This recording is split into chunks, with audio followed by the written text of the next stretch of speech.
নমস্কার বন্ধুরা। আজকে আমি আলোচনা করব নার্ভের রোগ নিয়ে। নার্ভের রোগ মানেই শুধু ব্যথা নয়, এটি ধীরে ধীরে মানুষের স্বাভাবিক জীবন, কাজ করার ক্ষমতা ও মানসিক স্থিরতা কেড়ে নেয়।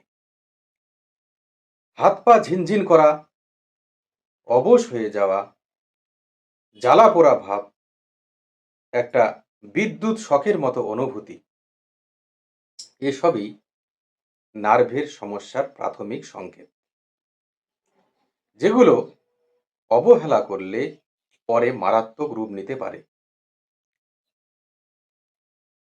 আধুনিক অনিয়মিত জীবনযাপন,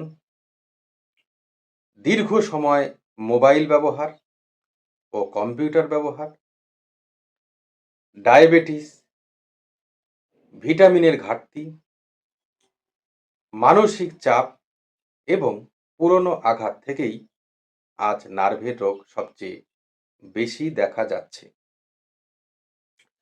হোমিওপ্যাথি নার্ভের রোগে বিশেষভাবে কার্যকর, কারণ এটি কেবল ব্যথা বা ঝিনঝিন চাপা দেয় না, বরং স্নায়ুর ভেতরের দুর্বলতা ও অস্বাভাবিক কার্যকারণ ঠিক করার চেষ্টা করে।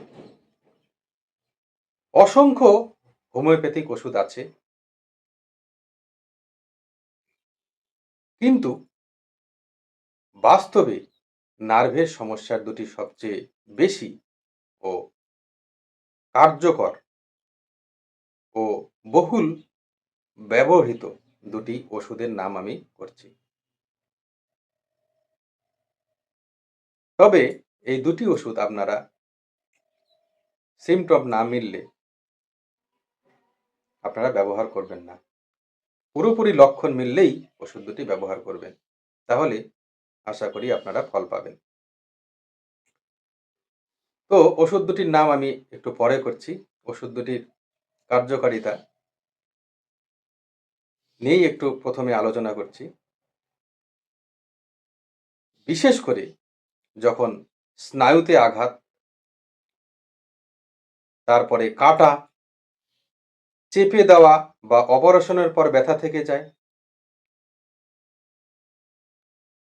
তীব্র নার্ভ পেইন, বিদ্যুৎ শকের মতো ব্যথা, ব্যথা সোজা লাইনে ছড়িয়ে যায় এবং সামান্য স্পর্শেও অসহ্য যন্ত্রণা হয়।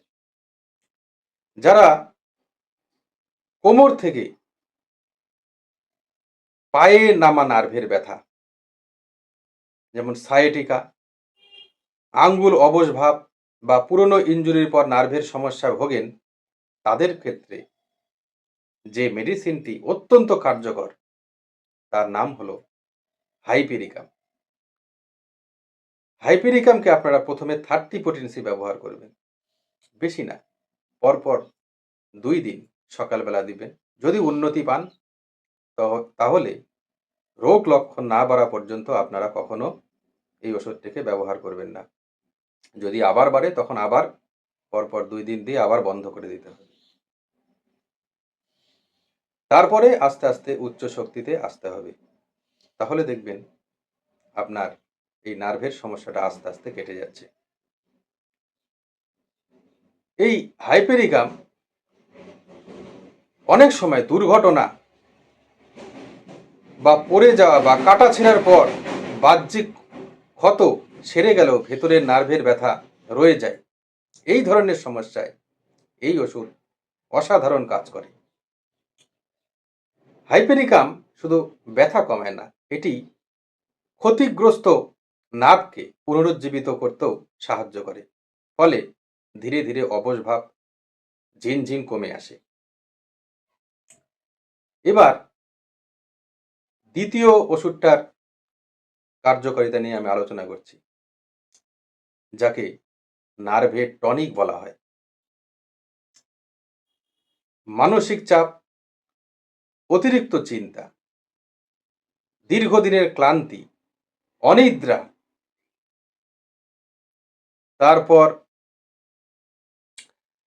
মানসিক একটা দুর্বলতা থেকে নার্ভের যে সমস্যা তৈরি হয়, সেখানে যে মেডিসিনটি অত্যন্ত কার্যকরী, সেটার নাম হলো ক্যালিফসফরিকাম। এই ওষুধের লক্ষণ হলো মানসিক অবসাদ, মাথা ভার লাগা, স্মৃতিশক্তি কমে যাওয়া, হাত পায়ে একটা দুর্বলতা ভাব, হালকা ঝিনঝিন ও সহজে ক্লান্ত হয়ে পড়া। যারা দীর্ঘদিন স্ট্রেসে ভুগছেন, রাতে ঘুম ঠিকমতো হয় না এবং ধীরে ধীরে নার্ভের দুর্বলতা অনুভব করছেন, তাদের জন্য এই ওষুধ খুব উপকারী। ক্যালিফসফরিকাম স্নায়ুর শক্তি বাড়ায়, ব্রেন ও নার্ভের মধ্যে সমন্বয় উন্নত করে এবং মানসিক স্থিতি ফিরিয়ে আনতে সাহায্য করে। অনেক ক্ষেত্রে দেখা যায় হাইপেরিকাম নার্ভের তীব্র ব্যথা কমায়, আর ক্যালিফসফরিকাম ভেতর থেকে নার্ভকে শক্তিশালী করে। এই দুটো ওষুধ লক্ষণ অনুযায়ী ব্যবহার করলে দীর্ঘমেয়াদী উপকার পাওয়া যায় বন্ধুরা। আর এখানে একটি গুরুত্বপূর্ণ বিষয় মনে রাখা দরকার, সব নার্ভের রোগ একরকম নয়। কারো ক্ষেত্রে ব্যথাটা প্রধান, কারো ক্ষেত্রে দুর্বলতা, আবার কারো ক্ষেত্রে মানসিক অবসাদ বেশি কাজ করে। তাই ওষুধ নির্বাচন, পোটেন্সি ও ডোজ অবশ্যই রোগীর লক্ষণ অনুযায়ী নির্ধারণ করা উচিত। নিজের ইচ্ছা মতো উচ্চ পোটেন্সি বা একসাথে একাধিক ওষুধ খেলে উপকারের বদলে আপনাদের ক্ষতি হবে বন্ধুরা। হোমিওপ্যাথিক চিকিৎসার পাশাপাশি জীবনধারার পরিবর্তন নার্ভের রোগে অত্যন্ত গুরুত্বপূর্ণ। পর্যাপ্ত ঘুম, নিয়মিত হালকা ব্যায়াম, দীর্ঘক্ষণ এক ভঙ্গিতে বসে না থাকা এবং মানসিক চাপ কমানো অপরিহার্য। ভিটামিন বি কমপ্লেক্স সমৃদ্ধ খাবার, পর্যাপ্ত জলপান এবং মোবাইল বা স্ক্রিন ব্যবহার নিয়ন্ত্রণে আনলে চিকিৎসার ফল আরও ভালো হয়। মনে রাখতে হবে, নার্ভের রোগ ধীরে ধীরে সারে। হোমিওপ্যাথিক তাৎক্ষণিক ম্যাজিক নয়, বরং ধৈর্য ও নিয়মিত চিকিৎসার মাধ্যমে স্থায়ী সমাধান দেয়। অভিজ্ঞ হোমিওপ্যাথিক চিকিৎসার তত্ত্বাবধানে হাইপেরিকাম ও ক্যালিফসফরিকাম সঠিকভাবে ব্যবহার করলে নার্ভের ব্যথা, ঝিনঝিন, অবশ ভাব এগুলি আস্তে আস্তে কমে যাবে এবং আপনারা আবার স্বাভাবিক জীবনে ফিরতে পারবেন বন্ধুরা। শেষেও আমি বলছি বন্ধুরা, আপনারা লক্ষণ মিললেই এই দুটিকে ব্যবহার করবেন এবং অভিজ্ঞ চিকিৎসকের পরামর্শ অনুযায়ী ব্যবহার করবেন। নিজে নিজে আপনারা কখনো ওষুধ খাবেন না, তাহলে উপকারের বদলে আপনাদের ক্ষতি হতে পারে।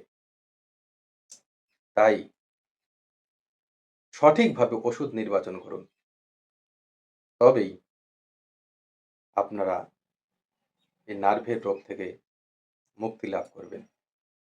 আজ এই পর্যন্তই। নমস্কার।